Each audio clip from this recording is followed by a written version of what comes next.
So if you tried AI once, maybe twice, back in 2022, and you're like, Chris, AI doesn't work, I want you to think again.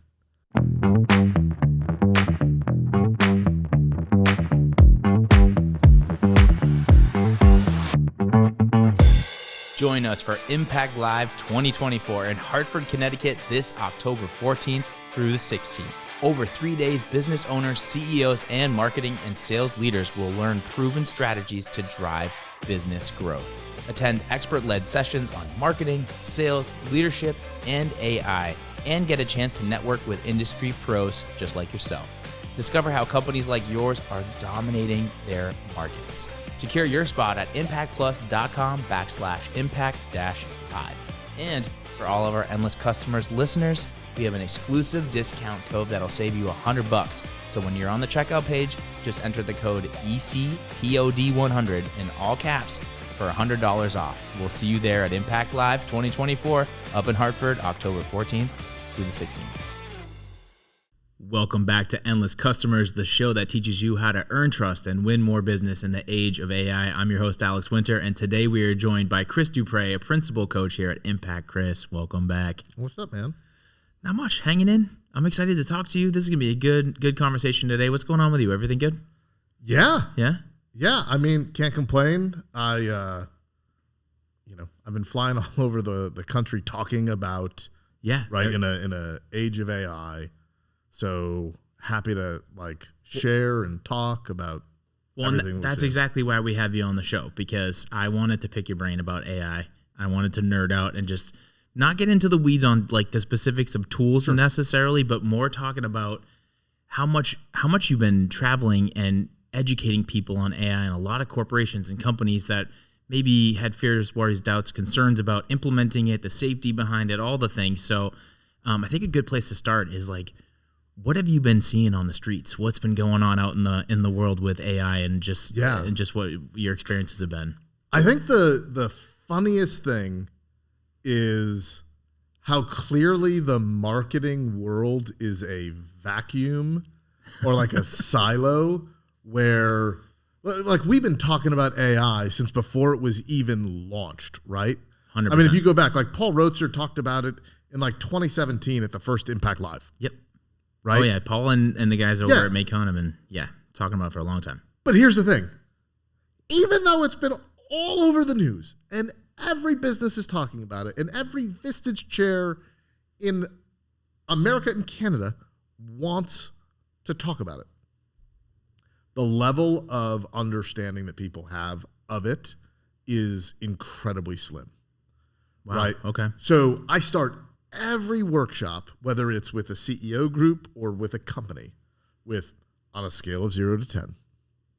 10, you use AI every day. It's part of your workflow. It's how you do stuff. 0, you can't spell AI. Where do you say it? Yeah. Right. Now, the funny thing is everybody laughs the second that you say it. And the amount of 0.5 to 2 that I get, and then people say, I can spell AI. Well outnumbers anybody that's above a 6. Wow. Yeah. Okay. Do you ever get anybody that's over a 6? I mean, I had somebody at a workshop last week say they were a 10. Oh, okay. And then at the end of the workshop, they're like, yeah, we were a 5.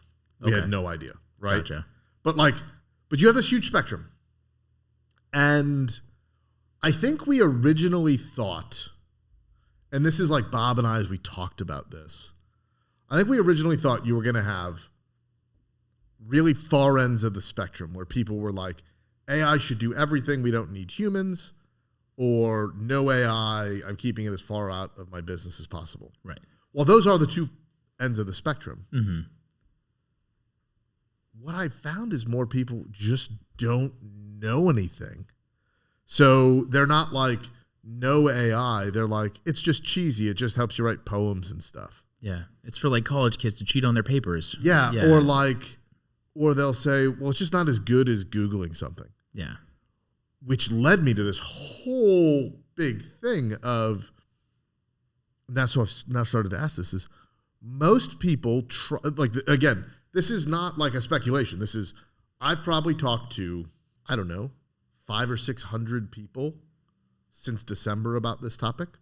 Wow. Yeah, and just for background, Chris has been traveling all over the country talking to organizations like this, and I've actually been at a few of them and watched you give these presentations, which is pretty fascinating to watch what unfolds in these rooms as people start to get a better understanding of what you're talking about. Yeah, but so here's the thing. So this is not speculation. This is like from the data that I've got, right? Now it's qualitative because it's just my but still real world. Yeah, but here's the thing is that most people, when ChatGPT launched, went to it and asked it to do something, and they gave it really bad instructions. Like they didn't know prompting. They didn't know anything. And it was GPT 3.5, so it wasn't connected to the whatever. Right. And it didn't give them what they were looking for. And they got frustrated and said, AI is dumb. I'm going back to Google or whatever. And they never touched it again. Gotcha. Okay. The amount of people that I've heard tell me that story is it's just this, it repeats and repeats and repeats. Wow. Okay. Right.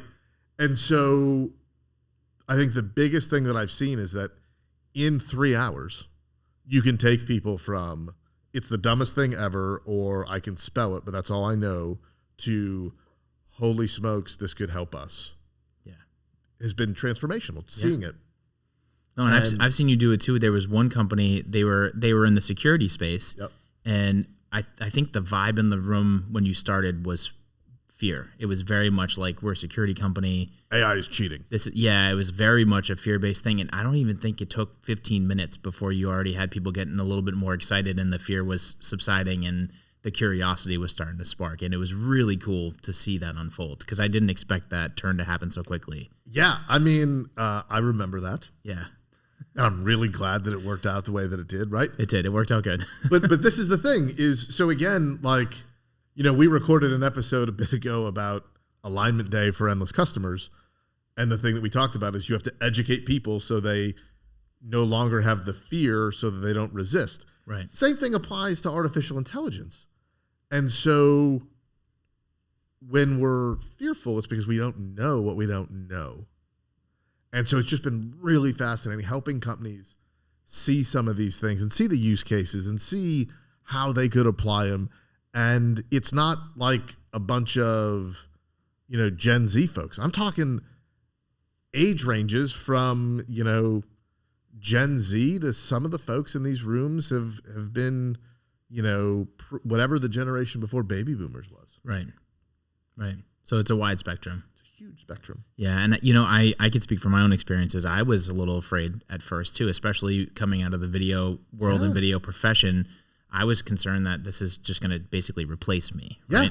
And I think a lot of people feel that way. And what I didn't realize is, as great as the technology is, it's not there yet where it's going to be replacing people. And instead, if you start to experiment, I learned all these tools that I can use that help me do my job way faster than I was doing it before. Right. I mean, it's the idea of you would never have an employee in your company that refused to have an email address. Totally. It's kind of like the standard. That's what it's gonna come into, right? Yeah.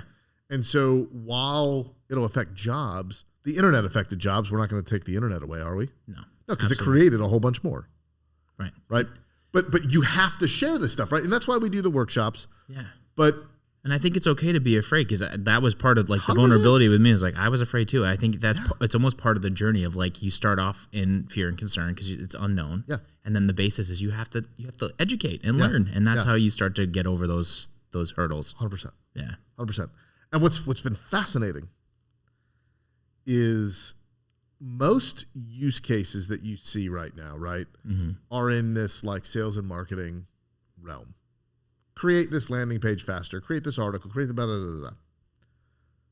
Talking to all these CEOs, the first thing that comes to their minds is like, I can finally do training now.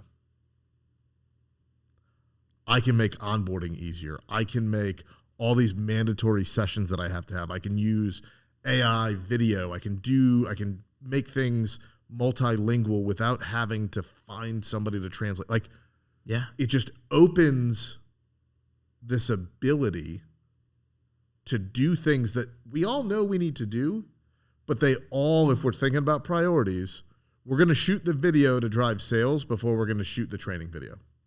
Without a doubt. Right? Absolutely. But we already have all the material for the training because it's written either in a handbook, right? Right. Hopefully it should be. It should be. So let's assume that it is. Yeah. People see some of these tools like HeyGen or Synthesia Studios, where it's literally avatar, insert words, maybe manipulate a little bit, but you can create really good training videos without having to have talent to come in and do it. Talent and a film crew and a budget and then all the expenses that go with it. Yeah, totally. Yeah. Mm-hmm. So seeing that was just fascinating to me. That is when I asked the question. So like, how are you gonna what experiments? What are you gonna think about? Most people lean to that. Yeah. How many? So you have experimented with GPT and with AI and with all these tools, and I feel like you have a ton of experience with a wide net because you want to make sure that you can provide this info when you're giving your talks. Have you had any outcomes or like you're in the middle of a presentation and people have like a light bulb moment and they're like, I can use this for my sales process, or I can use this, where like even you weren't thinking about it and you're like, wow, that's really cool that we're unearthing these things like live in the room. Yeah, I think people go in being really afraid of AI with video, and then they see it and they go, oh my gosh, I can do this. Right.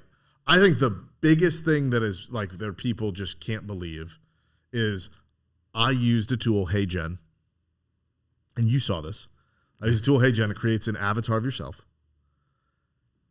And I used it to translate something into French because I was speaking to a couple groups of CEOs in Quebec City, where French is the main language.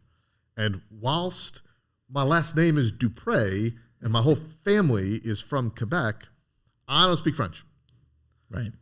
But I was able to, with like 2 clicks of a button, speak really, really good French. And by the way, have a Quebecois accent, which was crazy, right? But it still was like your voice and your tone and like it sounded like you. And you sent me the video and my reaction was like, when did you learn how to speak French? Right. It wasn't, wait, this is AI. It was that good. Yeah. The funny thing is in the video, I say, so there's an English version and the French version. Right. I say like, this isn't really me. It's my AI avatar coming to you from my home office in Middletown, Connecticut, right? I say that. Somebody heard it. And I was like, that's not your avatar. I was like, but it really is. Oh, but it is.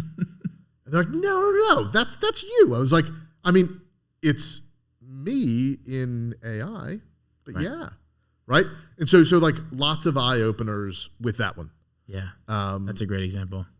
But then, it's like when we go and just show folks the simple uses of ChatGPT, right? And you could insert Gemini, you could probably insert Claude, you could probably insert Llama, metaphor, like, right.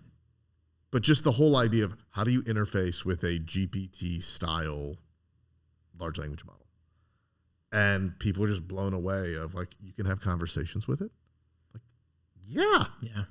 That was one of the biggest things you taught me because I started out with GPT a couple years ago, or maybe it was a year or so ago. I can't remember exactly the timing, but there was a spot there where I was showing you some of the prompts and things that I was doing. And you were like, bro, why don't you just talk to it like you talk to me? And I was like, I basically didn't know you. I was like, oh, you can do that? Is that how it's done? And you showed me how you were talking to it and you even had a nickname for it and the whole deal. And the conversation was like exactly like how we are talking right now.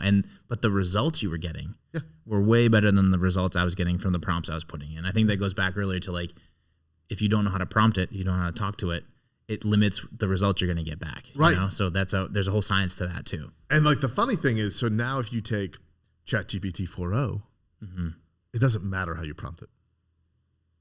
It has memory. You just talk to it. It can do research. It can do all these things. But the other models, you still have to, right? And so you have to train Claude on stuff because it's not going out and learning things. Right.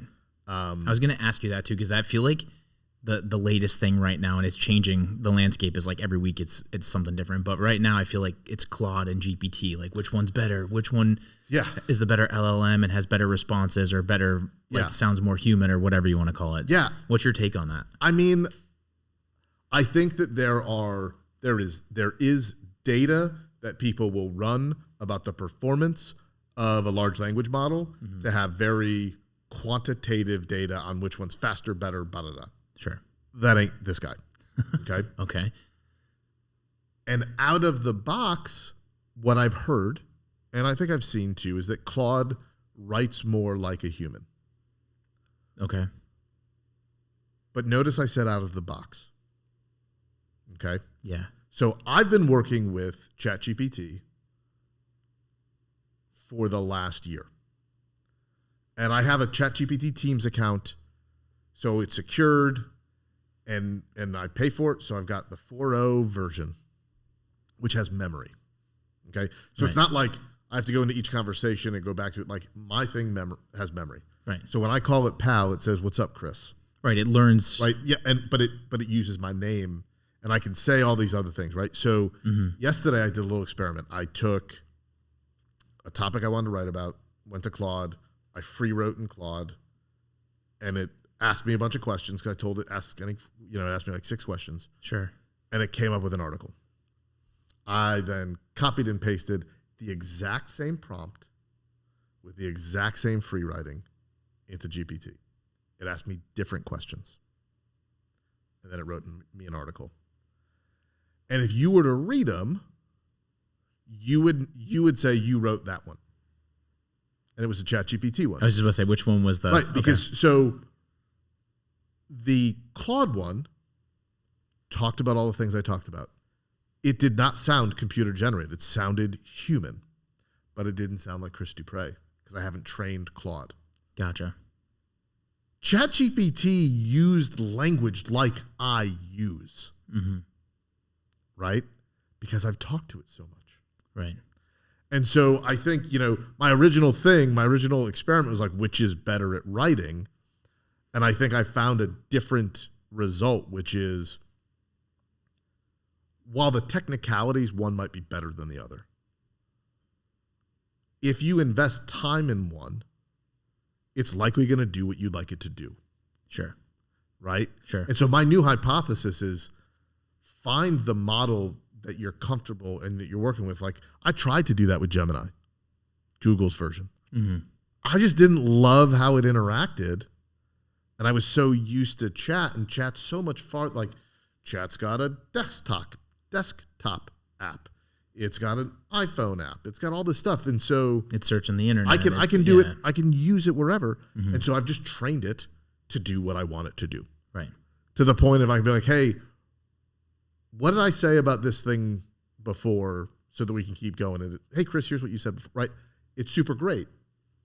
Claude, I have not spent any of that time with, and I haven't explored it as much. But so in a heads up comparison, I'm going ChatGPT all day. But that's me. That's your personal, yeah. Now take somebody that did the exact same thing, but with Claude, they're going to tell me how wrong I am, which is cool. Because to me, it's more about find tools that you can use and leverage to make your work more efficient, to give you more time, to allow you to do the things that only humans can do. Yeah. And so that's like a big lesson that I've learned from this, whether it's from just that experiment, from talking to all these folks. I don't know that there's a be all, end all, one model to rule them all, right? Like I don't think we're going to have Sauron's ring. Right? Yeah. I think we're someday going to have all these different models with all the things that they're good at. And somebody's going to have one interface. And we're going to put in a question. We're going to put in a prompt. We're going to put in something. And it's going to go figure out, there's going to be an agent that figures out which model is the most efficient and best use to get us what we need. Totally. Because so again, when we think about all this stuff, like the higher level model, the more it costs for the compute, the blah, blah, blah, blah. So at some point, somebody will likely come in. And so we'll probably have this conglomeration of models. Sure. But it's, have you as a knowledge worker figured out how to interact with this new tech the same way that we all had to interact with PowerPoint? Right? Like, there was a huge wave. I remember being an Army officer, and half my job was making sexy PowerPoint slides. Yeah. I mean, it was not fun making little 82nd Airborne Division. In Microsoft Office Suite. Listen, brother, Yeah. I legitimately did this. Take little 82nd Airborne icons and fly them from Fort Bragg to Afghanistan so that when we could click, we could show each flight the brigade was taking. Oh, wow. Yeah, that took forever. Yeah, I bet. Right? Yes. But you had to, but it was part of what you had to do when you're a plans officer. Absolutely. Well, and This is what we have to do today as knowledge workers, sales, marketing, service, CEOs, executives, leaders, managers. If you're not trying to go, how can I sharpen the saw? How can I get better? How can I be more efficient? How can I be more useful? You're going to struggle. And that's the big thing I think that all of these folks are getting. Even if all they do is go to ChatGPT and say, here's my job. How can you help me? Right. They're taking that first step. And I think that's the biggest thing that I've seen is that folks that are afraid stop being as afraid and they take the first step to actually leveraging this stuff. Totally. And I think the biggest thing I pulled away, if you step back from what you were just saying, is you have to experiment. Yeah. It's like anything else, Yeah. And if you're not sure if Claude's better or GPT's better or Gemini's better, maybe it's not about which one's better. It's what's better for you and what works best for your workflow or your style or whatever the case may be. Yes. And the only way you can figure that out is by playing with it. Yeah. And you got to start somewhere. Like, yeah. If you're a golfer and you love Titleist golf balls, you're probably not sitting there testing Nike balls and other golf balls. Like you're just sticking with what you got. Mm-hmm. I don't know that that's a bad approach, especially this early on right now. Right. So for everyone out there listening and watching, you gotta get your hands dirty. You gotta roll up your sleeves and try these things out and see what's gonna work best for your particular situation and your workflow. Yeah. I love it. What's the one thing that you would leave people with from this conversation when we're talking about AI? And it sounds like maybe don't be judgy and make comparisons. And yeah, I would honestly say I'm going to steal a line from Ted Lasso. Like, be curious, not judgmental. Because here's the thing: if you've only used chat in November of 2022, you don't know what it can do. It's totally different. Yeah. Right? It's but changed. Instead of judging it, just be curious. And I'm going to tell you that AI favors the curious. Right? The more stuff you ask it, the more it's going to tell you. And if you're stuck on something, you go, how can you help me with this? And you go, oh, well, I can do blah, blah, blah, blah, blah, blah, blah. So be curious, not judgmental. And you and your organizations will thrive with AI. If you're judgmental and not curious, you're just not going to do it. And you're not going to die, but you're going to be left behind as you suddenly see more and more people adopt it. More and more people find these efficiencies. They're just going to be more profitable. And cash flow is king. Yeah, cash flow is king. Yeah, well said. Cool, Chris, man. Thanks for your insights and for sharing some of your stories. I really appreciate it. So welcome, buddy. All right, and for everybody that are watching and listening, this is Endless Customers. I'm your host, Alex Winter. See you on the next episode.